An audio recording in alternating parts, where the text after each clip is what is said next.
बात करेंगे about functions of CSF के बारे में। हम लोग सीएसएफ के फंक्शंस के बारे में डिस्कस करेंगे, क्योंकि हमने सीएसएफ के बारे में डिटेल में जितना करना था डिस्कस कर लिया। इनके पास में भी सिर्फ अब फंक्शंस का ही कंटेंट बचा है, तो हम लोग अब फंक्शंस ऑफ सीएसएफ के बारे में डिस्कस करते हैं। सबसे पहला फंक्शन जो उसने बोला है वो बोला है it act as a hydraulic shock absorber by providing a fluid filled jacket to the brain and spinal cord. Obvious सी बात है, आपको भी पता है that around the brain and spinal cord around the brain and spinal cord, मैं इसको इस तरह से ड्रॉ कर देती हूँ। यार मेरी ना ड्राइंग बड़ी बुरी लगती है मुझे, what how should I draw it. ये भी आपको पता है around your brain and spinal cord आपकी मेनिंजेस होती हैं, ठीक है ना, मेनिंजेस होती हैं। मैं प्रेफरेबली अभी कॉन्सेप्ट एक्सप्लेन करने के पर्पज़ से ये बता रही हूँ कि यहाँ आपका जो सब, क्योंकि मेनिंजेस इनको कवर अप करती हैं, ठीक है ना, मेनिंजेस ने इनको कवर अप कर रखा है। अब जब मेनिंजेस ने इनको कवर अप कर रखा है तो ऑब्वियस सी बात है जो यहाँ पर सब एरेकिनॉइड स्पेस, सपोज मैंने ये चीज़ बनाई है, ये मैंने सब एरेकिनॉइड स्पेस बनाया है। ये जो मेरा सब एरेकिनॉइड स्पेस है इसमें क्या फील्ड है, ये सब एरेकिनॉइड स्पेस जो हमारा ब्रेन और स्पाइनल कॉर्ड के अराउंड प्रेजेंट है, इसमें मेरा सीएसएफ फील्ड है। ये है मेरा सीएसएफ। क्वेश्चन कम्स, इसने बोला है कि ये हमें प्रोटेक्शन प्रोवाइड करता है। ठीक है भाई, प्रोटेक्शन तो प्रोवाइड करेगा, ये सिंपल सी बात है। एक तरीके से इंजरी से इंजरी ना हो हमारे, उसको हेल्प करता है। पहली चीज़ आपको ये चीज़ पता होनी चाहिए, सपोज ये है मेरा फ्रंटल लोब, ठीक है, ये मेरा फ्रंटल लोब है, ये है मेरा ऑक्सीपिटल लोब। एक कॉन्सेप्ट आपको थोड़ा पता होना चाहिए, कूप और काउंटर कूप इंजरी का, कूप एंड काउंटर कूप इंजरी का थोड़ा सा आपको कॉन्सेप्ट पता होना चाहिए, क्योंकि ये बुक में लिखा नहीं है लेकिन हम लोग इसको बता देते हैं एग्जैक्टली, थोड़ा सा डिस्कस कर लेते हैं। मैं एक डायग्राम भी आपको दिखाती हूँ तो आपको इजीली समझ आ जाएगा। सपोज किसी को पीछे से थप्पड़ मारा, तो एग्जैक्टली क्या हुआ, अगर सपोज यहाँ पर थप्पड़ मारा है, यहाँ पर घूसा मारा है, यहाँ पे बजाया साले गए और इसी पर्टिकुलर एरिया में इंजरी हो गई। सपोज ऑक्सीपिटल लोब को आपने हिट करा, ऑक्सीपिटल लोब के ऊपर आपने प्रेशर डाला और उस प्रेशर इंजरी की वजह से या उस इंजरी, किसी भी तरीके की उस इंजरी से ऑक्सीपिटल लोब में डैमेज हुआ, तो उसे हम लोग बोलते हैं कूप इंजरी, ठीक है, उसे हम लोग बोलते हैं कूप इंजरी। लेकिन अगर सपोज किसी ने आपको पीछे घूसा मारा, सर पे आपने पीछे घूसा पड़ा और इंजरी आपको आगे हुई, तो उसे हम बोलते हैं काउंटर कूप इंजरी, ठीक है। This is something very common that you should know कि कूप और काउंटर कूप इंजरी क्या होती है। मैं आपको एक डायग्राम दिखाती हूँ, वो ज़्यादा अच्छा लगेगा, वो बना बनाया डायग्राम है यार। ये देखो, ये है, देखो यार, प्राइमरी इम्पैक्ट और इसे हम बोलते हैं सेकेंडरी इम्पैक्ट। फॉर एग्जाम्पल आप ये देखो कि यहाँ पर इंजरी हुई, यहाँ पर किसी ने घूसा मारा, यहाँ पर किसी ने हिट करा, एंड बेसिकली क्या हुआ कि जिस जगह हिट करा वही एरिया, या फिर सपोज इसमें तो आगे का एरिया येलो आप देख रहे हो, एक्चुअली क्या है, किसी ने आगे घुसंट मारा, या सपोज किसी डी एक्सेलरेशन इंजरी, जैसे कार का एक्सीडेंट होता है तो आपने देखा होगा ना कि जो ड्राइवर होता है उसका सर जाके धड़ाम से स्टीयरिंग के ऊपर लगता है। तो अगर वो स्टीयरिंग के ऊपर जब सर लगा और स्टीयरिंग के ऊपर सर लगते ही, जैसे ये ड्राइवर ही होगा तभी ऐसे बैठा हुआ है, तो ये ना एक्चुअली इसको इस एरिया में इंजरी हो गई। देखो ये थोड़ा सा येलो येलो है, ये ना कैमरे में येलो दिख नहीं रहा है, इसमें साफ दिख रहा है। इसमें आप देख रहे हो ना, ये एरिया येलो येलो है, ये एरिया इसमें आगे येलो है। तो क्या हुआ, इसको धक्का लगा, ब्रेन को हिट भी इस साइड पर हुआ, ब्रेन सब्सटेंस को, और ब्रेन को इंजरी भी इसी साइड हुई। तो ये होती है हमारी कूप इंजरी, या हम इसे बोलते हैं primary impact. On the other hand suppose ठोकर इसने आगे खाई और चोट इसे पीछे लग गई, इसे बोलते हैं किस्मत। क्योंकि ऑब्वियसली ऐसा होता है ना कि किस्मत में हम करते कुछ और है, होता कुछ और है। सिंपली ये है कि यहाँ पर आपका हिट, यहाँ पर आप आगे इस तरह से हिट हुए, लेकिन इंजरी आपकी ऑक्सीपिटल लोब में हुई। यहाँ क्या था, जब आपने आगे हिट करा तो आपका फ्रंटल लोब में इंजरी हुआ, इसलिए हमने इसको प्राइमरी इम्पैक्ट या कूप इंजरी बोला। ऑन दी अदर हैंड यहाँ पर क्या हुआ, आपका फ्रंटल लोब पर आपकी इंजरी आगे की तरफ हुई, आपने हिट आगे की तरफ हुआ, लेकिन जो आपका ब्रेन सब्सटेंस है उसमें इंजरी ऑक्सीपिटल लोब में हुई। तो this is exactly your contrecoup, ठीक है यार। एक चीज़ इसे हम लोग काउंटर कूप या इसने काउंटर कूप लिखा हुआ है, सेकेंडरी इम्पैक्ट भी बोलते हैं। हमेशा याद रखना, पता क्या होता है एग्जाम में ना, कूप एंड काउंटर कूप इंजरी में मेरी फ्रेंड ने क्या करा था, कूप एंड काउंटर कूप ने उसने इंटर कूप इंजरी लिख दिया था, तो उसकी वजह से उसके 10 में से सिर्फ 3 नंबर कूप के मिले थे, बाकी कुछ नहीं मिला था उसे। सो ये याद रखना, ये इंटर कूप नहीं है, काउंटर कूप इंजरी है इसीलिए। और क्या है, कूप में मतलब जहाँ लगी वहीं चोट है, वहीं एरिया हिट हुआ है, आगे ठुका है तो आगे चोट लगी है, यहाँ पे क्या है आगे ठुका है तो पिछवाड़ा में चोट लगी है. This is something you have to memorise, right. After this we have to study की फंक्शंस ऑफ CSF में. तो सबसे पहली चीज़ उसने क्या कहा है कि ये हमें ये हमारे ब्रेन और हमारे स्पाइनल कॉर्ड को एग्जैक्टली प्रिवेंट करती है किसी भी तरीके से इंजरी के डैमेज से. एग्जैक्टली क्या एक्चुअली पता है क्या होता है, जो आपका ब्रेन होता है ना वो इस स्कल के अंदर, मैंने पूरा स्कल उधर रखा हुआ है, आपका जो स्कल होता है ना उसके अंदर ना इस तरह हिल रहा होता है. इवन विद एवरी ब्रेथ, हर सांस के साथ वो ऐसे हल्का हल्का हल्का हल्का हल्का हल्का हिलता रहता है ब्रेन सब्सटेंस. तो एक्चुअली ना उसको एक्चुअली एक सपोर्ट प्रोवाइड करता है, एक यू कैन से एक प्रोटेक्शन प्रोवाइड करता है. तो प्रोटेक्शन तो उसका काम होगा ही होगा CSF फ्लूइड का, ठीक है. तो this is something about the protective function of your CSF.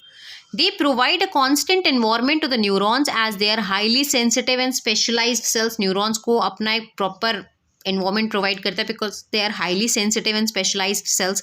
It helps in the reduction of weight of brain due to forces of buoyancy. भाई ये point बहुत बढ़िया है, ये exactly इसको भैया इसको हम relate करते हैं actually स्पेसिफिक ग्रेविटी के कॉन्सेप्ट के साथ में. जो हमारा ब्रेन है ना, ब्रेन का स्पेसिफिक ग्रेविटी, ब्रेन सब्सटेंस की स्पेसिफिक ग्रेविटी और जो हमारे CSF की स्पेसिफिक ग्रेविटी है वो बिल्कुल सेम होती है. पता क्या होता है, मैंने आपको भी बताया ना कि आपका जो ब्रेन सब्सटेंस होता है ना वो एग्जैक्टली यार मेरा डस्टर इतना गंदा हो रखा है ना, हाथ से साफ करना ज़्यादा बेटर है. जो हमारा ब्रेन सब्सटेंस है ना वो हर वक्त ऐसे ऐसे ऐसे ऐसे ऐसे ऐसे हल्का हल्का हल्का हल्का हल्का हल्का हल्का हल्का मूव कर रहा है ना, हिलता रहता है हिलता रहता है हिलता रहता है इस तरह से. इतना तो नहीं हिलता, मतलब ऐसे हर पल्स के साथ में इतना इतना थोड़ा आपको हिलता हुआ नज़र आएगा अगर आप उसको नोट करते हो डायग्रामेटिकली. अच्छा एग्जैक्टली होता क्या है पता है, यू वोंट बिलीव 1400 ग्राम्स आपके इस ब्रेन का वेट होता है. लेकिन जब ये CSF होता है ना वहाँ पे, जब ये CSF की सराउंडिंग होती है इसके आसपास, तो ये सिर्फ और सिर्फ 50 ग्राम एक्सक्लूसिवली ये ऑफर सिर्फ CSF की प्रेजेंस में होता है कि आइडियली ब्रेन सब्सटेंस का वेट जो है वो 1400 ग्राम्स है, लेकिन CSF की प्रेजेंट में सिर्फ एक्सक्लूसिव ऑफर 50 ग्राम 50 ग्राम 50 ग्राम. कैसे ये 50 ग्राम होता है, जो हमारा CSF है और जो हमारा ब्रेन सब्सटेंस है दोनों की स्पेसिफिक ग्रेविटी इक्वल या यू कैन से अराउंड होती है, सेम होती है, जिसकी वजह से आपका जो ब्रेन सब्सटेंस है वो क्या होता है, जो आपका ब्रेन सब्सटेंस है उसका वेट 50 ग्राम फील होता है. This is something really amazing यार, कि मतलब हमारे दिमाग का वजन 1400 ग्राम है, मतलब अगर मेरा वजन 60 किलो है तो 60 में 1400 ग्राम तो मेरे ब्रेन का है. Thanks to your CSF, I mean thanks to my CSF, जो वो सिर्फ 50 ग्राम का वेट उसको 50 ग्राम का वेट होता है. नहीं तो खुद सोचो यार 1400 ग्राम मतलब 1.4 kg, और 1.4 kg मतलब 1.5 किलो का वजन तुम्हारे खुद के दिमाग का है. ये सर में रखा हो कितना पता लगता है तुम्हारे सर में कि ब्रेन का 1.5 किलो का वजन रखा हुआ है. तो this is always thanks to your CSF, you must thanks to your CSF कि कितना हेल्प कर रहा है ना ये हमारा. सो एग्जैक्टली इसीलिए हम बोलते हैं कि it provides a sort of a support and buoyancy. इसी को हम लोग अपने बायंसी इफेक्ट में इंक्लूड करते हैं CSF के, राइट. इसके अलावा और चीज़ एक आपको याद रखनी है, जो हमने बात करी थी CSF के प्रेशर के बारे में. CSF के प्रेशर के बारे में हमने कहा था it is around 60 to 150 mm of CSF. Pressure exactly हमें क्यों पढ़ना होता है, प्रेशर के बारे में हमेशा याद रखना कि जो CSF का प्रेशर है वो मेंटेन करना बहुत ज़रूरी है. क्यों? क्योंकि क्या होता है, हमारा जो ब्रेन है ना वो ब्रेन एग्जैक्टली हमारा जो फ्लोट कर रहा है उस फ्लोटिंग में सबसे बड़ा हाथ हमारे CSF का है. हमारा ब्रेन जो है ना यार, जो हमारा ब्रेन है वो इस स्कल के अंदर ना फेविकॉल फेविक्विक इससे चिपका हुआ नहीं है. एग्जैक्टली जो क्रेनियल नर्व्स जा रही हैं, जो मतलब कनेक्शंस है ना CSF की वजह से ये फ्लोट कर रहा है, और जो छोटे छोटे कनेक्शंस है ना इसके, जैसे ये हमारा पूरा ब्रेन है, स्पाइनल कॉर्ड का स्ट्रक्चर है, छोटे छोटे कनेक्शंस जो यहाँ से निकल के जा रहे हैं, नर्व्स वेसल्स जो कुछ भी जा रहा है, उनके थ्रू ये एक अपनी पोजीशन पर रहता है. अब एक्चुअली क्या होता है, जब हमारा इंट्राक्रेनियल प्रेशर बढ़ जाता है, या फिर हम बोलते हैं जब हमारे CSF का प्रेशर एग्जैक्टली बढ़ जाता है, CSF का प्रेशर जब एग्जैक्टली बढ़ जाता है तो क्या होता है, ऑब्वियस सी बात है CSF क्या कर रहा था, इसको उसकी लोकेशन पर हेल्प कर रहा था कि उसकी लोकेशन पर क्या है. जब हमारा CSF जो है जो हमारा ये सेरेब्रोस्पाइनल फ्लूइड है, इसका प्रेशर डिस्टर्ब्ड होता है तो हमें कभी भी एक तो पता है सबसे बड़ी बात क्या होती है, जब भी हमारा इंट्राक्रेनियल प्रेशर, ठीक है, इंट्राक्रेनियल प्रेशर या बोल सकते हो जो हमारा CSF का प्रेशर है वो बड़ा होता है, कभी भी इतना कभी भी मैंने इसलिए बोला कि कभी भी पेशेंट में लंबर पंचर मत करना, नहीं तो तुम भगवान तो नहीं लेकिन यमराज जरूर बन जाओगे। लंबर पंचर मत करना अगर तुम्हारे पेशेंट के केस में तुम्हारे पास इंक्रीज्ड इंट्राक्रेनियल प्रेशर या इंक्रीज्ड CSF प्रेशर है। रीजन बीइंग कि जैसे ही तुम लंबर पंचर करोगे और तुम अब एक्चुअली CSF निकालोगे तो एग्जैक्टली तुम क्या कर रहे हो, तुम एक्चुअली इंक्रीज्ड इंट्राक्रेनियल प्रेशर में जो हमारा ये ब्रेन सब्सटेंस और ये मिड ब्रेन है ये हर्निएट कर जाता है डाउनवर्ड डायरेक्शन में, ये नीचे की तरफ मूव कर जाता है क्योंकि ये अपनी पोजीशन पर CSF की वजह से है। And when there is increased intracranial pressure और इंक्रीज्ड CSF प्रेशर तो एग्जैक्टली लंबर पंचर करते time you will be at the risk कि आपका जो ब्रेन स्ट्रक्चर और ये एंटायर स्पाइनल स्ट्रक्चर है, ब्रेन और स्पाइनल स्ट्रक्चर है, इट में हर्निएट डाउनवर्ड, वो नहीं होने देना है। Otherwise you are actually acting as a patient को मारने वाला इंसान। I don't know what I should I call it presently. तो ये चीज आपको नहीं करनी है। क्वेश्चन कम्स, ठीक है, CSF हेल्प कर रहा है ब्रेन को फ्लोट करने में, बायंसी प्रोवाइड कर रहा है, वेरी गुड। लंबर पंचर हमें नहीं करना जब हमारे पेशेंट का इंक्रीज्ड इंट्राक्रेनियल प्रेशर हो, वेरी गुड, समझ आ गया, गुड, वेल एंड गुड, किताब में भी इतना ही लिखा है। क्वेश्चन कम्स, भाई मेरा पेशेंट क्या मुझे खुद आके बताएगा कि ऐसा है डॉक्टर साहब मेरा ना इंट्राक्रेनियल प्रेशर बढ़ा हुआ है तो जरा प्लीज़ मेरा लंबर पंचर मत करना। क्वेश्चन तो यही आता है ना, सबके दिमाग में यही आता है दैट अगर आपका पेशेंट है और आपको आपको ऐसा लग रहा है कि इंक्रीज्ड इंट्राक्रेनियल प्रेशर का पेशेंट है तो मेरे को कैसे पता लगेगा कि इसका इंक्रीज्ड इंट्राक्रेनियल प्रेशर है, इसका इंट्राक्रेनियल प्रेशर बढ़ा हुआ है। हम लोग एक्चुअली क्या करते हैं, फर्स्ट थिंग इज पेशेंट क्या बोलेगा कि मेरे को जब मैं रात को सो के सुबह उठता हूँ ना तो मेरे को सीवियर हेडेक फील होता है, ठीक है ना। एक तो हेडेक बोलेगा, एक पर्टिकुलर साइट भी मेंशन करेगा कि इस जगह मेरे को हेडेक होता है, एग्जैक्टली। मोर ओवर आपको जो करना है वो आपको करनी है ऑप्थैल्मोस्कोपी से डिटेक्ट करना है। क्या डिटेक्ट करना है कि कहीं हमारे पेशेंट को क्या तो नहीं है। चलो मैं इसको इरेज करके आपको बताती हूँ एग्जैक्टली मैं बताना क्या चाह रही हूँ कि ऑप्थैल्मोस्कोपी में हमें क्या चेक करना है। आपको भी पता है कि जो आपकी ऑप्टिक नर्व है वो ऑप्टिक नर्व एक्चुअली नर्व नहीं है, it is said to be the elongation of diencephalon. Diencephalon की प्रोजेक्शन को हम ऑप्टिक नर्व बोलते हैं, ठीक है ना, ऑप्टिक नर्व। अब आपको भी पता है कि ऑप्टिक नर्व जो होती है, ऑप्टिक नर्व के अराउंड आपकी शीथ भी है। जब यार ये डायएन्सेफेलॉन की एक्सटेंशन है तो इसके अराउंड शीथ भी होगी, तो आपका एरेकेनॉइड मैटर भी होगा, पाया मैटर भी होगा, ड्यूरा मैटर भी होगा, ठीक है ना।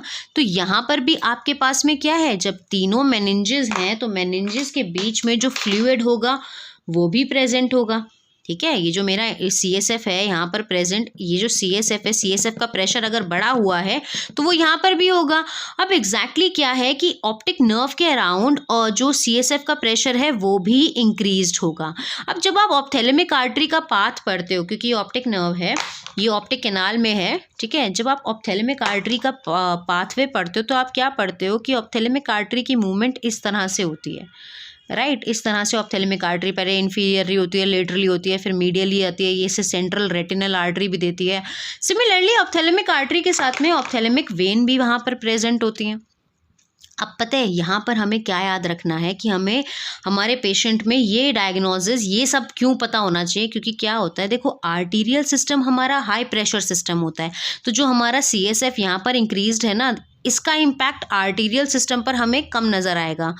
क्वेश्चन कम्स कि जो हमारा ये वेनस सिस्टम होता है, ये जो हमारी ऑप्थेलेमिक वेन है, जो हमारी ऑप्थेलेमिक वेन है ना, इसकी वजह से क्या होगा मैं आपको बताऊं। ये देखो, जो हमारा ये इंक्रीज्ड CSF का प्रेशर है ना, ये हाई प्रेशर सिस्टम हो रखा है इस टाइम पे, इंक्रीज्ड प्रेशर सिस्टम है। Arterial already high pressure system है, इसलिए इसके ऊपर इम्पैक्ट कम होगा, लेकिन ये जो इंक्रीज्ड प्रेशर सिस्टम है ना, ये हमारे ऑप्थेलेमिक वेन के ऊपर काम करेगा, ऑप्थेलेमिक वेन को दबाने की कोशिश करेगा, जिसकी वजह से क्या होता है, जो आपको क्या नजर आएगा, ये तो हो गया पीछे का रीजन। आपको क्या नजर आएगा, आपको नजर आएगा कि रेटिना के ऊपर आपका जो रेटिना है, this is actually the demarcation for your optic disc. ये ऑप्टिक डिस्क की डिमार्केशन जो होती है ना, ये बड़ी शार्प होती है, ये आपको बड़ी शार्प नजर आएगी। लेकिन in case of the patient जिनका इंक्रीज इंट्राक्रेनियल प्रेशर होगा, ये जो डिमार्केशन है ये आपको ब्लर्ड नजर आएगी। I will show you an image so that you can actually estimate. पहले डायग्राम देखो, ये येलो मार्जिन्स आपको नजर आ रहे हैं, ऑप्टिक नर्व दिखा रहा है वो, ये है आपकी ऑप्टिक नर्व, ये है आपकी central retinal artery. Central retinal artery आपको पता है ऑप्थेलमिक आर्टरी की ब्रांच होती है, नहीं पता तो कोई बात नहीं, मैं बता रही हूँ, याद कर लो, ऑप्थेलमिक आर्टरी की ब्रांच होती है। प्लस इसका पाथवे क्या होता है, ऑप्थेलमिक आर्टरी कहाँ से आ रही है, कहाँ से नहीं आ रही, ये सब कुछ हमने ऑप्थेलमिक आर्टरी का एक लेक्चर भी डाला हुआ है, you can visit out our playlist, या फिर आप वीडियो सेक्शन में जाके देख सकते हो। यहाँ पे बात करते हैं, ये देखो सॉरी, ये है ड्यूरा मैटर, ये है एरेकिनॉइड मैटर, ये है सब एरेकिनॉइड स्पेस, और ये है मेरा पाया मैटर। आप देख रहे हो सब एरेकिनॉइड स्पेस में मेरा CSF फील्ड होगा। जब यहाँ पर इंक्रीज्ड इंट्राक्रेनियल प्रेशर होगा तो ऑब्वियसली ये रिफ्लेक्शन हमारी नजर आएगी वीनस हमारे वास्क्यूलेचर पे, राइट। एग्जैक्टली यही स्ट्रक्चर है जो हम आपको बताना चाहते थे कि देखो ये एक्चुअली आपकी जो मेनिंजेस हैं उन्होंने ऑप्टिक नर्व को कवर अप कर रखा है, और सेंट्रल रेटिनल आर्टरी, पता क्या होता है, जो आपकी सेंट्रल ऑप्थेलमिक आर्टरी होती है ना, ऑप्थेलमिक आर्टरी क्या करती है, ऑप्थेलमिक आर्टरी पहले तो ये जो हमारी ऑप्टिक नर्व होती है इसके इन्फीरियरली और इसके लेटरली प्रेजेंट होती है। ये हो रही है ऑप्थेलमिक आर्टरी, ये है मेरी ऑप्थेलमिक ऑप्टिक नर्व, ये मेरी ऑप्टिक नर्व है और ये मेरी ऑप्थेलमिक आर्टरी है। उसके बाद में ये मीडियली सुपीरियरली मूव करती है ना, तो ये जो भी स्ट्रक्चर इसके रास्ते में आता है ये सबको पेनिट्रेट करते हुए जाती है। अब आप खुद देखो कि जब ये आएगी तो ये सारे स्ट्रक्चर्स को पेनिट्रेट करती हुई आती है, ये पेनिट्रेट करती है और आपकी जो आई ऑर्बिट है उसकी मीडियल वॉल की तरफ मूव करती है। दिस इज एक्चुअली जो फिर आगे जाके आपको सुप्राट्रॉक्लियर ब्रांच देती है, सुप्राट्रॉक्लियर सुप्राऑर्बिटल ब्रांच देती है, प्लस एक डीप नेजल ब्रांच भी देती है। तो एग्जैक्टली ये ऑप्थेलमिक आर्टरी है। तो यहीं से जब ये ऑप्थेलमिक आर्टरी ऊपर की तरफ मूव करती है तो यहाँ पर इन टिश्यू को पेनिट्रेट करते हुए यहाँ ये सेंटर ऑप्टिक नर्व के टिश्यू के बीच में, ऑप्टिक नर्व के टिश्यू के बीच में ये जो आपकी ब्रांच जा रही है ये है मेरी central retinal artery. Central retinal artery के बारे में आपको अच्छे से पता होना चाहिए क्योंकि सेंट्रल रेटिनल आर्टरी एक एंड आर्टरी है। अगर इस एंड आर्टरी में किसी भी तरीके का डैमेज होता है तो पेशेंट में डेवलप ब्लाइंडनेस, राइट। ओके, सो अब हम वापस अपने डायग्रामेटिक पे आते हैं। देखो पेपिलो एडिमा, इसे हम लोग पेपिलो एडिमा बोला जाता है यार। देखो you can see these are very sharp disc margins, these are very sharp disc margins, ये actually disc margins है। this is a normal optic disc when you go for ophthalmoscopy, ये normal optic disc है। जबकि यहाँ देखो you have blurred disc margins और इसे हम लोग बोलते हैं papilledema, ठीक है। ये this is actually your papilledema and this is your blurred disc margins. और ये क्यों है, it is because of your increased intracranial pressure. ये पता है बेस्ट मार्किंग है पता करने की। लंबर पंचर मत करना प्लीज, वरना पेशेंट को तुम, ये देखो ये लंबर पंचर का डायग्राम है। उससे पहले ये वाला डायग्राम देख लेते हैं यार। ये है मेरा blood disc margin, these are actually the blood disc margins. Can you see the margin is not well demarcated, these are the blood disc margins. And this is your lumbar puncture वाला area, lumbar puncture वाला concept आप ये देख रहे हो।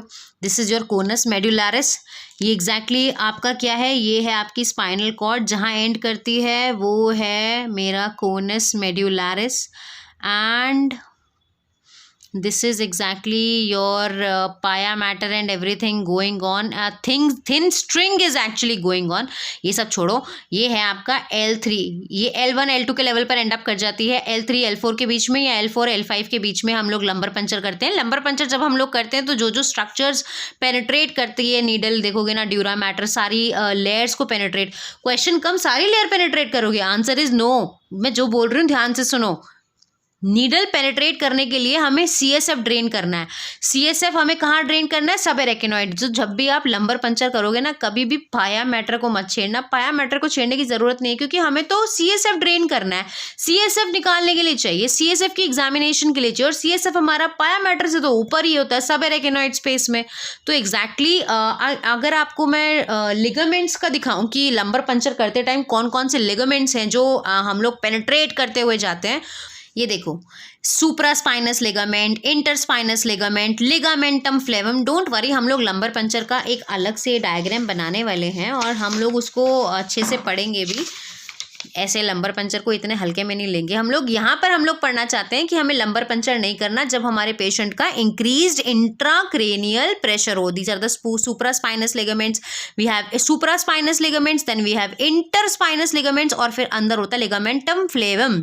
तो exactly ये सारे स्ट्रक्चर्स को पेनिट्रेट करते हुए हमारी नीडल जाती है एंड जो हमारी नीडल जा रही है, आई थिंक इसमें हम लोग सबसे अच्छे से दिखा सकते हैं। दिस इज योर स्किन, पहला स्ट्रक्चर है मेरा ये skin, number 1। Then you have this subcutaneous tissue, तो आप देखो ये सबको पेनिट्रेट करती हुई जा रही है। दिस इज योर इंटरस्पाइनस लिगामेंट, ये जा रहा है ना मेरा, ये इंटरस्पाइनस लिगामेंट है, ये देखो ये इंटरस्पाइनस लिगामेंट है, ठीक है। ड्यूरा मैटर, एरेकिनॉइड मैटर, सब ड्यूरा मैटर को पेनिट्रेट करते हुए ये सब एरेकिनॉइड स्पेस में पहुंच जाती है, राइट। ये सब एरेकिनॉइड स्पेस ड्यूरा मैटर को पेनिट्रेट करा, ligamentum फ्लेवम, ligamentum फ्लेवम, right. So exactly क्या है, ये हमारा प्रॉपरली लंबर पंचर का एक डायग्राम है कि L4 L5 के लेवल पे या L3 L4 के लेवल पे जो हम लंबर पंचर करते हैं। और ये लंबर पंचर हमें पेशेंट में नहीं करना जब इंक्रीज्ड इंट्राक्रेनियल प्रेशर होगा, राइट। इसके बाद में एक और फंक्शन जो है वो होता है, it conveys nutritive material to the central nervous system and help in the removal of waste product. Obvious सी बात है, ये चीज़ वो एक्चुअली इसलिए कर पाता है क्योंकि हमारा जो ब्रेन सब्सटेंस का इंटरस्टिशियल फ्लूइड है प्लस जो हमारा CSF है, इनके बीच में एक्सचेंज फ्री होता है, ठीक है ना। कोई भी चीज़ CSF से ब्रेन सब्सटेंस के इंटरस्टिशियल फ्लूइड में या एक्स्ट्रा सेल्यूलर फ्लूइड के बीच में एक्सचेंज पॉसिबल होता है, इसीलिए it act as a nutritive material. Moreover हमने ये भी पढ़ा है कि एजिंग के साथ में जब हमारा ब्रेन श्रिंक करता है तो this CSF is actually providing us protection. उस टाइम पर CSF का इंक्रीज हो जाता है, but when there is increased intracranial pressure, तो ये एक बहुत लाइफ थ्रेटनिंग सिचुएशन है जो हमें ध्यान में रखनी है। मैंने आपको पहले भी बोला है, जब हमारा इंक्रीज्ड इंट्राक्रेनियल प्रेशर होता है तो एग्जैक्टली क्या हो रहा है यार, इंक्रीज्ड इंट्राक्रेनियल प्रेशर की वजह से हमारा, सपोज मेरा ब्रेन यहाँ है, सपोज मेरा ब्रेन यहाँ है, ये यहाँ अटका हुआ है सपोज, ठीक है, इस तरह से ये अपनी पोजीशन पर है। जब इंक्रीज्ड इंट्राक्रेनियल प्रेशर होता है ना तो एग्जैक्टली क्या करता है, ये हर्निएट करने लगता है डाउनवर्ड डायरेक्शन में। ये एग्जैक्टली क्या करता है, ये मूव करने लगता है डाउनवर्ड डायरेक्शन में। ये चीज़ हमारे लिए बहुत इरिटेटिंग होती है। क्यों? क्योंकि इसमें हम लोग क्या होता है यार, आपको भी पता है, there are multiple nerves which are coming out. कहीं से वेगस नर्व बाहर आ रही है तो कहीं से कोई और नर्व बाहर आ रही है। हमारी जो नर्व्स है ना, जब ये नीचे की तरफ हर्निएट करता है तो वो स्टिम्युलेट होती हैं, rather I must write, they are over stimulate कर जाती है ना। फॉर एग्जाम्पल, सपोज हर्निएशन की वजह से, इंक्रीज्ड इंट्राक्रेनियल प्रेशर की वजह से अगर मेरी वेगस नर्व ओवर स्टिमुलेट हुई, अगर मेरी वेगस नर्व ओवर स्टिमुलेट होगी तो एक्चुअली वो क्या करेगा, it is going to carry out what? It is actually going to carry out projectile vomiting. projectile vomiting का मतलब क्या होता है कि आप यहाँ खड़े हो और उल्टी उड़ के वहाँ गई, तो इसे हम बोलते हैं प्रोजेक्टाइल वॉमिटिंग। वेगस नर्व की स्टिमुलेशन, मोर ओवर जो आपका वेगस नर्व है ये हमारा कार्डियक एक्टिविटी का इनहिबिटर है, तो हमारा जो पल्स रेट होगा वो कम हो जाएगा। लेकिन क्या है एग्जैक्टली, जो हमारा ब्लड प्रेशर है वो बढ़ जाएगा। हमेशा याद रखना कि इंक्रीज्ड इंट्राक्रेनियल प्रेशर के पेशेंट में ब्लड जो है वो बढ़ जाता है और जो हमारा पल्स रेट है वो स्लो हो जाता है। पल्स रेट क्यों स्लो हो जाता है?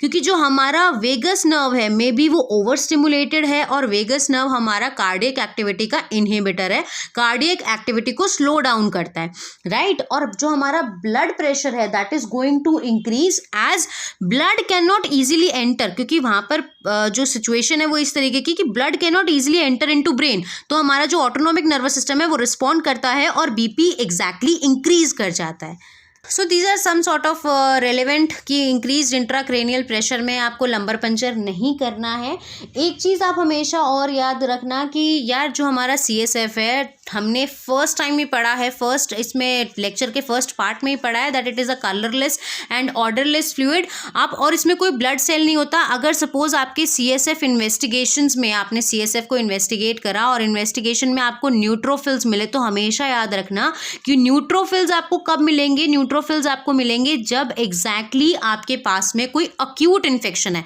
क्योंकि न्यूट्रोफिल्स का काम तब होता है जब कोई, ये फर्स्ट लाइन डिफेंस होते हैं, मतलब ये सबसे पहले आएंगे काम करने। तो बेसिकली जब ये सबसे पहले आएंगे तो इट मीन्स इन्फेक्शन अभी ताज़ा है। अगर आपके CSF में आपको न्यूट्रोफिल्स मिलते हैं, क्योंकि आइडियली वहाँ पर होने नहीं चाहिए, लेकिन अगर आपको मिल रहे हैं तो it means it is somewhat relevant to acute infections, right. More अगर आपको वहाँ पे लिम्फोसाइट्स मिल रहे हैं तो इसका मतलब लिम्फोसाइट्स तो तब आते हैं भैया जब बहुत क्रॉनिक इन्फेक्शंस के केसेस होते हैं, तो आपको ये मिल सकता है। न्यूट्रोफिल्स आपको एक्यूट बैक्टीरियल मेनिंजाइटिस में मिल सकते हैं, लिम्फोसाइट्स आपको ट्यूबरक्यूलस मेनिंजाइटिस में मिल सकते हैं। मोर ओवर लाइक आपको इसमें टर्बिडिटी भी मिलेगी, जो हमारा फ्लूइड है दैट विल बिकम टर्बिड बन जाएगा। नाउ एग्जैक्टली एक टर्म आपको पता होना चाहिए, दैट इज ज़ेंथोक्रोमिया।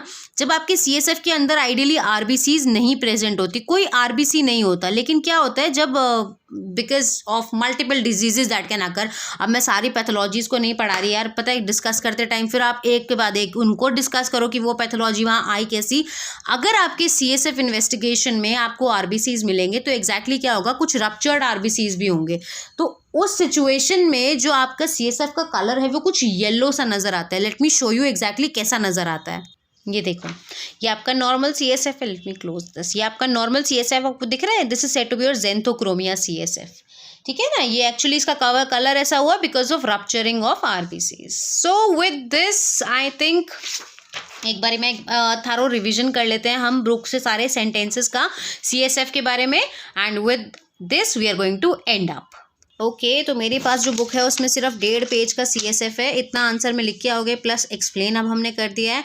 तो एग्जैक्टली क्या है that cerebrospinal fluid is clear, colorless and odorless fluid which fills the subarachnoid space and surround the brain and spinal cord. I think it's done. Then we have biochemical कि कौन कौन से हमें मिलेंगे, कौन कौन से नहीं मिलेंगे. This is also done. It is not said to be पहले इसको हम लोग कंसीडर करते थे ultra filtrate of plasma, but ऐसा नहीं होता है. मोर ओवर याद रखना कि ग्लूकोज की कंसेंट्रेशन और प्रोटीन्स की कंसेंट्रेशन CSF फ्लूइड में बिल्कुल कम होती है. ग्लूकोज की देखोगे तो it's around 2/3 what is present in your blood plasma. Secretion of CSF में हमने पढ़ा था कि CSF is secreted by choroidal plexus of lateral third and fourth ventricle. Done. And a small amount is released by the ependymal cells of the central canal of spinal cord. Really done. Total volume is 130 to 150 ml. 25 ml आपका ventricles, बाकी सारा सब arachnoid space. Done. Daily rate of production is 600 to 700 ml. Done.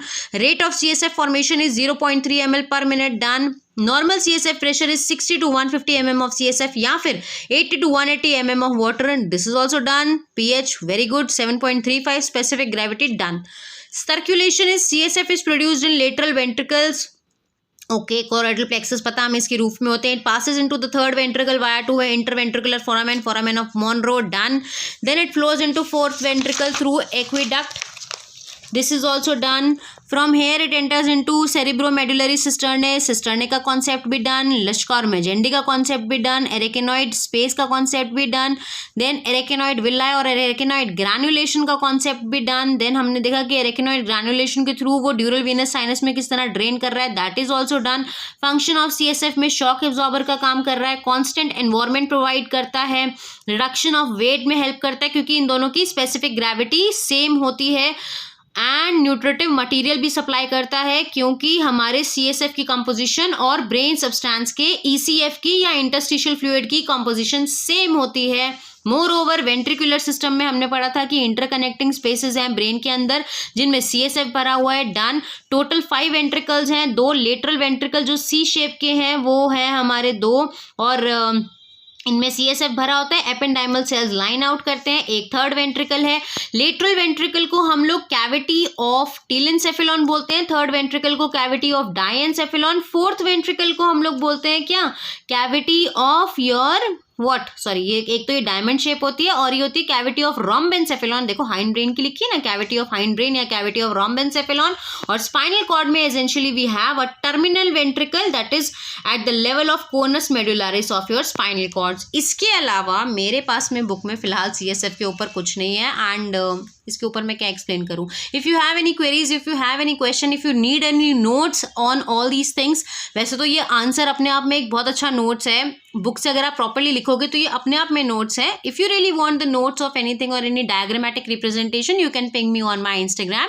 Thank you so much and have a nice day.